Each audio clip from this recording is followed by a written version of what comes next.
Yo creo que ha habido una evolución importante y sin lugar a dudas la situación de las mujeres, tanto en cuanto a derechos como participación y como jugar un rol activo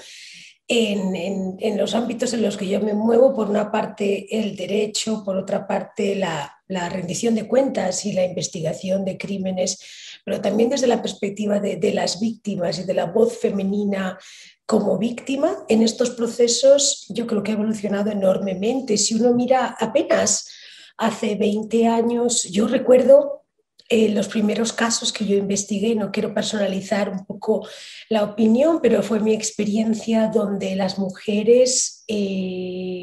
por supuesto, representadas por mí legalmente, clientas en los casos en los que yo llevaba y en las investigaciones, eran víctimas de tortura en su mayoría, nunca incluían la violación, por ejemplo, sexual, o vejaciones y tratos inhumanos que tenían que ver con el cuerpo femenino o con la calidad de ser mujer, no la incluían nunca en los relatos, hasta el punto de que en uno de los casos tuvimos que enmendar una demanda, una querella, porque no se había incluido, no sabía, ella no consideraba, y una de las anécdotas era porque no se lo había dicho nunca a su propio marido, a ella la retuvieron, la detuvieron y la torturaron estando casada, y ella no tuvo el coraje de contárselo al marido. Esa historia siempre me ha conmovido mucho. Yo creo que sí, en el contexto de lo que ha sido mi obligación y mi responsabilidad como abogada en esta arena, ha evolucionado mucho. Creo que en el presente una anécdota así sería impensable. Creo que hemos madurado en la reivindicación, en la denuncia. Yo creo que el movimiento de Me Too, que tiene algunas cuestiones delicadas con las que no necesariamente, en parte porque surge en Estados Unidos y aquí se desvirtúan mucho ese tipo de movimientos desde mi punto de vista y se exacerban, pero sí ha tenido enormes ventajas, y sobre todo o la capacidad que quizá no se ve, y con eso me permito enlazar presente con futuro, la, la capacidad que ha tenido de inspirar y proyectarse hacia una madurez del rol de la mujer en el futuro. Y yo creo que eso se debe a este movimiento, se debe a este momento, y creo que aunque queda mucho por hacer, creo que retrocesos enormes no van a ser capaces, precisamente por la amplitud y el volumen, si uno quiere, de este movimiento. Hay un nivel de concienciación, incluso indirecto, que se ha producido en gente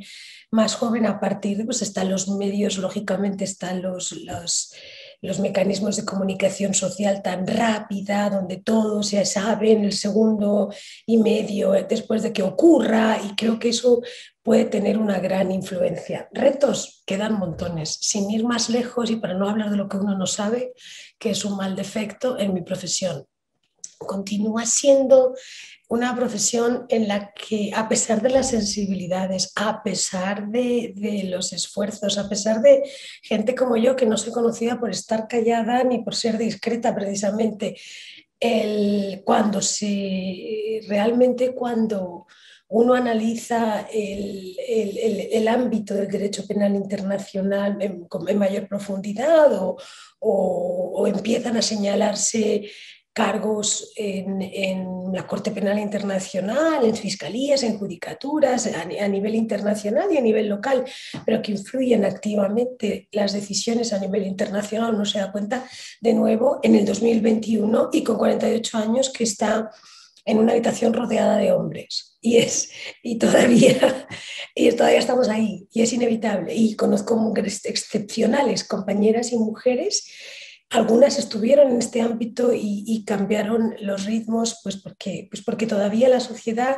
no te permite estar en estas guerras y además ser madre,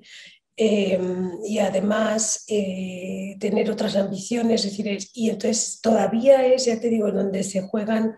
siento yo, donde todavía se toman decisiones, hay demasiados hombres.